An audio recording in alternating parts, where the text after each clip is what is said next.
Let's talk. Giles Brown. Good morning, Lynda. Good morning. How are you? I'm very well, but I'm not as stylish. I mean, if only we had the webcam up, I must say. That is an outfit. It is lovely. Are you heading off for lunch after this one, or are you just dressed up? Yes, I am, actually. Are you? I'm going to the Marbella businessman's lunch. Oh, are you now? Yeah. Not my usual. Not your usual. I was going to say, is it Joy and Jay? Morning to you, by the way. Morning. Joy, she's stalking me on Facebook. Is she? Yeah, because every celebrity needs a stalker, and Joy is my stalker. Which, if you're going to be stalked by anybody, to be stalked by Joy. By someone like Joy. It's rather nice, actually. Yes. Anyway, so you're off to the Marbella businessman's lunch? Yes. I went there, years ago. I mean, it's been going for a very long time. Yeah. And Angela has been the chairman forever. Has she now? Yeah. And in the past they wouldn't allow women. Yes, well, I think I went back in the day when it was like Knuckles drugging. Very butch. Very butch it was. Yeah. And it was back on the day when I used to enjoy a tipple or two. And I remember ending. We had lunch, and then there were afters, and afters sort of went on until I think the wee hours of the morning. The afters went on and on. Afters went on and on. I don't know much about business discuss. Anyway, well, you look absolutely wonderful. I must. I do like that. Thank you so much. What material is that, by the way? Is it suede? Suede. Yes. Yeah, I actually got it in Morocco. Did you now? Yeah. Chose the colour. Yes. The design. They made it for you. In Rabat. They've got this fabulous place Have they? where you go and choose the leather that you like and the design you like, and they make it up in 24 hours. Wow. Yeah. Because I've got a very good friend of mine, morning Roland, who's got a guy in Thailand called Mr. Pinky, yeah? And Mr. Pinky makes these absolutely great jackets and stuff, but obviously, and they're quite relatively conservative on the outside, but then you open up the lining and it is weird and wonderful, which I like that. I like it's different. Yeah, I like to have a relatively sober jacket, and then you can do whatever you want on the inside just to keep your I've got one of those. Have you now? But I don't say what it is because it's real. Okay, fine. All right. And it's got the most beautiful innards. The lining. Exactly. Darling. It's even got my name on it. Has it now? Yeah, been etched in. Lovely Lynda. One way or the other. Let's not go there. Don't get too carried away. Exactly. But so what you can actually have, what would be really good to have the inner lining, and then have large pockets where you could put wine bottles. Because today we're talking about wine tourism. We are. Now, this is something that is dear to everybody's hearts, I think. Well, yes, I love my wine, yeah, obviously. Indeed. And your wine loves you. And I got into wine. Well, I got into wine just naturally, as we all do. However, into understanding wine because of Boschendal in South Africa. Okay. And it's one of the nicest wines there, and it's one of the oldest houses. And Cecil John Rhodes actually started it. Right. So amongst other things, it's got a special place in my heart. Because the thing about wine, in a way that perhaps isn't so much about a Pilsner or a lager or whatever else, is that wine, there's always a story. And I'm not talking about. I mean, no, actually, even the Gallo brothers had a story behind them. Yes. And wine especially tends to be you're either full on Burgundy and the champagnes and the story behind them and that sort of well known sort of romantic. Everybody's heard of you. Yeah. Or that it's these little independent. I mean, what was it? The one in the Bekaa Valley, in the Lebanon back in the day. There was a vineyard there, and they used to have to smuggle it out because of the civil war that was going on at the time. I mean, there is always a really interesting backstory about, and the cases that were buried in France, in fact. Cases and cases of wine. And now they've come out. So they're selling for an absolute fortune. Absolute fortune. And it's worth going to try and see. Right, so the people will think, okay, wine tourism, that's the Napa Valley, isn't it? Everybody knows about Napa Valley wine tours, don't they? The American one, well, Sideways, because it was the film Sideways, wasn't it? That was the one that sort of... Do you remember the film Sideways about the wine experts who went off before their friend's wedding, and that would revolutionise the way people look at it, and that's a long time ago. Before me. Before you, darling, before you. So what is... you talk about the people, the food, the culture, the history. Explain a little bit about how you come across or how you start your journey through wine. I'll talk about Europe and into South Africa. if you like, first, because that's the one I probably know best. But what has happened is that obviously France has been at it for a very long time, growing various different types of grapes. Yeah. And in the late 17th century, they decided to take a few cuttings, let's put it that way, and put them into Stellenbosch area. Okay. And that was so successful that they obviously started to import more and more. But a lot of those vineyards now in South Africa are still growing the grapes, the variety of grapes that were no longer being able to be grown in France, like Merlots. Right. Yeah. Because there was a pest. Well, there was a plague, wasn't there, that devastated some of the French vineyards a while back. And even I can remember that sort of. Yes. Yeah. And now, of course, South Africa is a force to be reckoned with because their New World wines are brilliant, I think. But they did have a shock straight after Mandela took over. They invited Chile to come along because they knew that there was competition. Yeah. And they asked the Chilenos to bring their wine with them, and they had a competition. And guess who won? Chile! Right, okay. So South Africa was shocked, and they've had to obviously improve their quality quite substantially. Yeah. And change things, because a lot of Southern African wines were very African orientated with their names, and there were names that people couldn't say in Europe, so they just never ordered it. And presumably, I mean, back in the day, you weren't allowed to export South African wines because of the situation there. I mean, so KWV were given a grant to do that, so they could charge what they liked, but it was more co-op type wines, right? Because you're absolutely right, we were blacklisted, and that was just terrible. And then, I mean, look at Argentina. Their red wines, which are fabulous on average. Yeah. For years, they couldn't understand it. People weren't buying that much of the Argentinian reds, which is their biggest thing. Yeah. And that was because they had too many tannins in it. But of course, the food that the Argies eat is red meat. Absolutely. And you need the tannins in the red wine. To break the meat down. Yeah, and of course it's fabulous when you're there and you've got these wonderful steaks and everything else that goes on. But the moment you took that bottle of wine and brought it to Europe, it was just too strong and too heavy. So we took a wine group to Chile and Argentina in 2001. And we were very, very kindly hosted by the board of the vintners in Mendoza. Here's the thing, because here's a really silly question, but Argentina is a big country, and Chile is a long country, so there must be a fascinating sort of diversity or sheer number of vineyards in both of those great countries. Oh, absolutely. I mean, do you know that Chile's only about 180 kilometers wide? It's very, very, as you say, narrow, but it's one side of the mountains. Yes. And of course, Mendoza is the other side of the mountains. But Argentina's also got, up in the north, some fabulous wines, in an area called Salta and Cafayete and all those sort of places. So it's worth going to a country, and if you're into wines, do a tour to those wine regions and spend 2 or 3 days there, Yeah. And then you can understand the culture and the food, which is combined by this wonderful wine that you're having. Yeah, and also you get it's an immersive experience, because you can say, oh well, I was on the slopes of the Andes and seeing the wine. But the fact, I hadn't thought about the tannins. Yes, but it's heavy. It's what the Monty Python referred to as a heavy duty combat wine, isn't it? It's that because it has to be to help break the food down. Break down the fats. Yeah. Yeah. So tell me a little bit about Peru. Yes, I never realised that they had a wine region until a few years ago when I was there. What Machu Picchu rosé is there perhaps? Not quite. I think we should do that. Well, I think we should definitely start. Goes down with marmalade sandwiches from Paddington. I think that would be Machu Picchu rosé and marmalade sandwiches. There's a pairing for you. But what they do is they take the wine.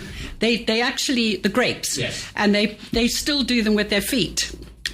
Sort of trying to drain the juice out of it. But what they do is they have built a drink called pisco sour, which is also grape related. And that's their big drink. You know, that everybody drinks pisco, yeah. in Peru. So we decided we wanted to go up and have a look at this pisco. Yeah. And there is where we tasted their lovely Peruvian wines, which they're not marketing internationally. I suppose they can't afford it. I don't know. But it was fascinating because they still use the old clay barrels. Okay. You know, not the wooden barrels that we use in Europe. Yeah. So it's fascinating. You know that there are quite a few decent sort of pisco sour places in Marbella. There's the I never knew. Lima 42, or I think it's 42, and also the Rincon de Cynthia, which is a I think it's a Peruvian place in the Wall Bar on the way down to the Marbella port. If you go down from the main road, yes, yeah, you're going down towards by the lighthouse sort of thing, and there's a 3-star hotel, and it's a good wooden front on there, and they do the yam chips. Okay. Yes, the Rincon de Cynthia. I'll get the name afterwards. You can guess, but they do a pisco. Brilliant. Back in the day, I was known to pisco sour myself into a frenzy on a Friday, but there you go. Well, talking about Peru, and not just wine, sorry. Yes. It is known as the gourmet capital of South America. I'm talking about Lima and that sort of type of food. Yeah. Because really, they value their food. And it's different, completely different. And it's not all guinea pig. It's not all guinea pig. That is an awful story. Is it? Ecuador, they do a lot of guinea pig. Instead of you seeing a chicken for sale on a rotisserie, the side of the road, they're guinea pigs. I was horrified, absolutely horrified. Yes, there's no way. Tastes like chicken. Pardon? You didn't indulge in guinea pig. No, can't do guinea pig or rabbit. Can't do guinea pig or rabbit. Yeah. But they, I got a connection because the lovely Samantha, the pirate queen, bought me back as Christmas. I got a Peruvian hat, which is the second cut from the alpaca, which is like I explain to people like it's so soft, it's like me having hair again. I wear when I'm not on the radio, I tend to wear it all the time. Very good idea. So get yourself some wine, and also get yourself an alpaca hat, and you should be a happy little bunny, and that's Peru. Literally, or a happy little guinea pig. A happy little guinea pig.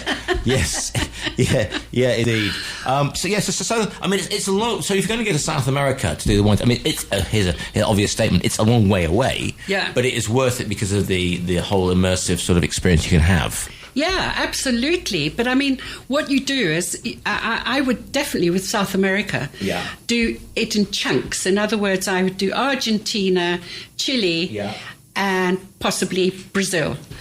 You know, because they go together quite well. Because you've got the Iguazu Falls right there as well. You know, which is huge, and you can go across that way. You didn't used to be able to, by the way. Okay. All flights were going north-south, but there were no flights going east-west. Okay. For years and years. I think that all changed in about 1998. Here's the thing. Yeah. Brazilian wines. We know the cocktails and stuff like that. We know the caipirinhas, which will get you on your... But that's a stealth drink and a half. But... the Brazilian wines, I hadn't contemplated Brazil. Is there much of a wine scene in Brazil? Well, down in the south, there is a bit, but not much. I mean, let's put it this way: it's not worth sending it to Europe at this point. Okay. At this point, right? But keep your eye on it because people used to think that about new. People used to think about Australian wines, didn't they? They used to think, it is. And now look at it. Yeah, indeed. Huge market, and New Zealand wines. Yeah, New Zealand wines are fabulous. Indeed. What I was also going to say, in Mexico, they've got fabulous wines.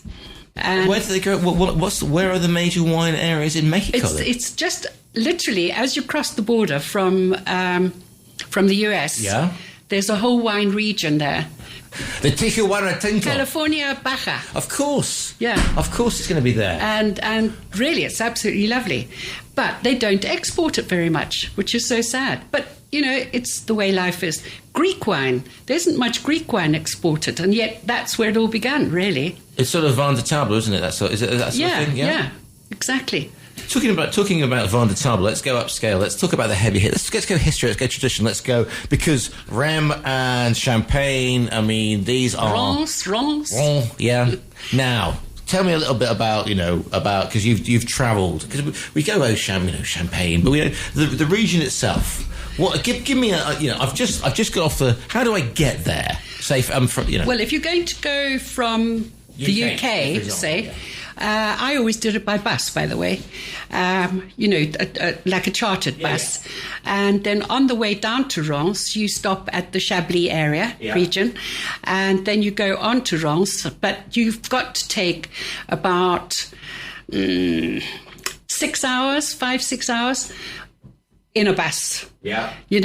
But once you get there to Reims, it's lovely. It's absolutely lovely. And the people there are really nice. But a lot of it is co-op champagne now. A lot. I don't know if you know that. No, I mean, obviously the main ones like Mum and all those sort of things, they are still very private.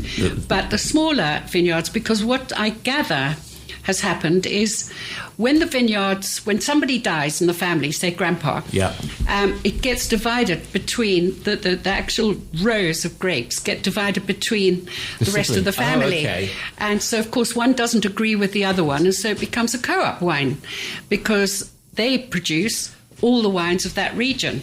So it's quite fascinating how things are changing, and not that many people own a vineyard as a family.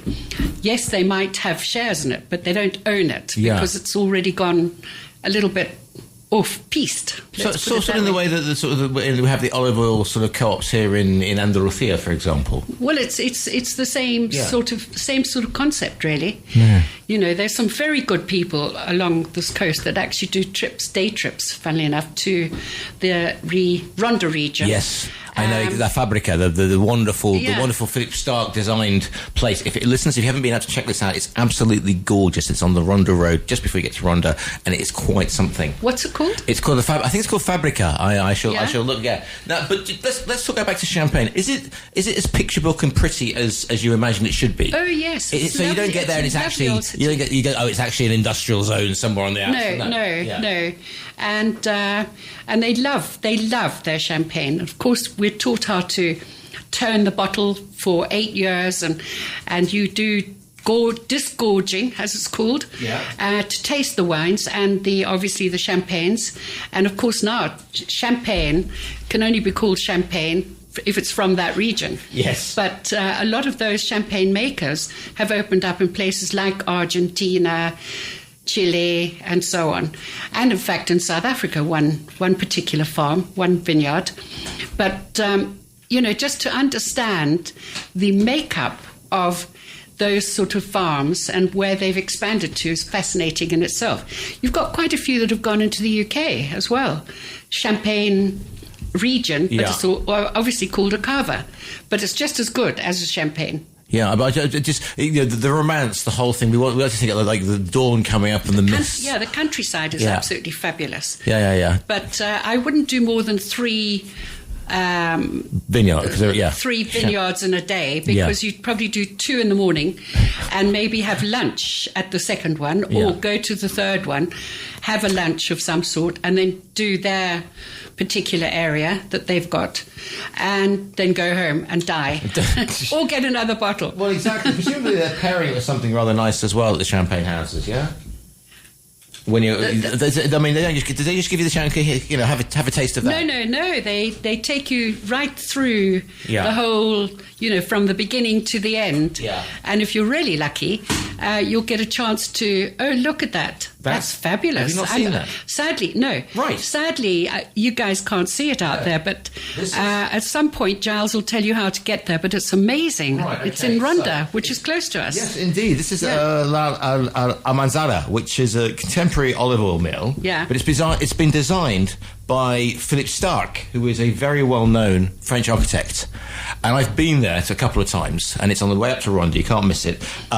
They have, obviously, they show you how the oil is made, but they have, honestly, it is like going to a champagne thing, because there are so many different little bottles you can buy. If you are of a design, if you are like, used to hang out in the design museum or Tate Modern, you're going to love this place, because everything is very, very, demode. Well, I think we should definitely look at doing a tour there. Exactly. I'll drive us up and drive us back, because obviously, there's drinky poos to be had as well. Yes. But no, heartily recommend. I've been there for a couple of times, and it's very, very good indeed.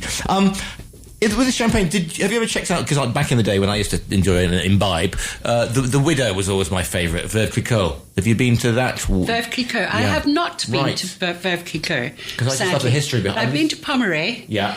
Which was just fascinating. Yes. Absolutely fascinating, because they hid the wines in those huge, big tunnels, I suppose you could call them. Yeah. During the war. And now some of the wines are still being discovered in those tunnels, which is under Reims. Yeah. Or near Reims. Yeah. But I think that France has some of the nicest wines going, really. I mean, we're looking at doing a tour to Burgundy region at some point. And our person that will actually take the tour, he is actually a master sommelier. Okay. And so he knows it, and he lived there. He lived in Burgundy for 3 years, worked in a 3 Michelin star restaurant, and obviously expensive. Sure. And he's quite keen to do something like that. So when he does, I'll let you all know. Yeah. And if you wanted to, or you're interested in it, and he might cover another region, but definitely doing Burgundy. And it's a region rich in history as well, and etc. So it's there's nothing better than sitting back with a bottle of the local produce and pondering the historical sites. And I know it's a cliche, but the reason things are cliches is because they're true, isn't it? Basically. Well, it is true. Yes, exactly. And all of them know how to actually pair the wines with their food that they offer you. So it's quite interesting. So if you go for a lunch. Even in Ronda, which is fabulous. Yeah. They will do almost like a tasting of what pairing they recommend with that particular wine. I mean, if you want to do a bit of wine tourism, I suppose in the striking distance of here we are, say, southern Spain, etc. I mean, you're looking at Jerez, aren't you? That's for a start. You've got the tastings of sherries as well, and so much more than that. And day trips. They do day trips. Yeah. I mean, you've got one region, which is actually just behind Cadiz, in the hills there, and it's the highest red wine produced in Europe. Really? Yeah, and it's actually, I think he's Swedish, but I went there, and the winemaker's actually Spanish, obviously. Sure. But the owner is Swedish, and he loved his wine so much. He did used to live in the Costa del Sol, but they do the most fabulous day trip for people. If you want to do it just one day, going out there. So it's about 1.5, 2 hours in a bus. Yeah, but it's worth it. Then you get there, and then they take you literally from picking of the grapes straight through to the end, and then you have a lovely lunch with their choice of tapas with it, and then a big glass of wine at the end. Yes. Before you get in the bus and come home. I'm sorry to throw a curveball. We're talking about Ronda. Is Alfonso van Hohenlohe's place still going? Remember the previous owner of the Marbella Club? I remember he used to have a vineyard up there. You don't know? I'm just trying to think. I'm not sure. No, it might have gone when he went, sort of thing. Well, I think I'm sure it's still going. Yeah. But there are girls and boys that are experts in taking people on day trips. Up to the Ronda region. One of them is a girlfriend of mine, Nikki. Okay, yes, I know Nikki. Yeah, you know Nikki. I know Nikki. Exactly. She does wonderful day trips to various different vineyards. And she'll also do, I believe, the odd overnight one. But I think it has to be specifically a group that wants to stay in that region for the night. Indeed. But she's very, very good. So if somebody is thinking of dipping their toes or whatever, or any other accoutrement in the world of wine tourism, what would you say? What would you say if somebody wants to have a first wine tourism trip? What would you recommend, Lynda? Well, for the very first one, if you're living in this region, obviously I'd look at Ronda. Yeah. Or going up to Galicia and that region, because it's absolutely fantastic there. And some of the wines that come out of the Riojas and the, all sorts of them. I'm not going to say all the names. Yeah. But the region is absolutely fantastic. And you don't need to look any further. However, if you want to go further afield, I would look definitely at France next. Right. Because they've so many well-established regions. And there you can either fly into somewhere like Toulouse and do the Bordeaux region, or you go further north, Lyon, and those sort of places, or you can take a train up. You know, it just depends on one's budget, really. But I would say 4 days in France is probably a better deal than a quick day trip or one overnight trip. And then Italy is another area which has got the most incredible wines. But some countries are not really geared up to having wine tourism. Wine tourism, exactly. It's the best way to put it. Yeah. You know, where you get taken, you go from the beginning to the end of that particular wine. Jerez, on the other hand, are fantastic with doing their ports, sherries, and I remember groups going up and then going up in the 80s to do Jerez back in the day, and it was a bit like it was like Brian Hanrahan, on the Falklands. I counted them all back and I counted them all back in again because they go up from the Costa del Sol back in the day, and it was just like a 4-hour trip in the coach, and then they come back in the afternoon a little bit sozzled, to put it mildly, for no good reason. Well, for a very good reason. They've been on the Jerez all day. Yes. If people want to find out more, to maybe talk about a trip with you, where's the best place? Well, the Culture Clique, the magazine's online. Yes. And it's cultureclique.com. Yes. And in fact, I think Sonia's in the middle of putting up some information about tours and so on. Marvelous. But it'll be up in the next few days. And if you do want to do a trip and if you've got a group of buddies, speak to us and we can help put one together for you. Just give me that website one more time. Okay. The Culture Clique. Yes. CLIQUE. Yes. .com. Lynda, as always, enjoy your lunch, my darling. Enjoy the businessmen and say hello to Angela from me as well, won't you? I will. Linda, and lovely seeing you. And I hope it's been interesting for you guys. It's been wonderful, Lynda. Thank you so much for your time today. Okay.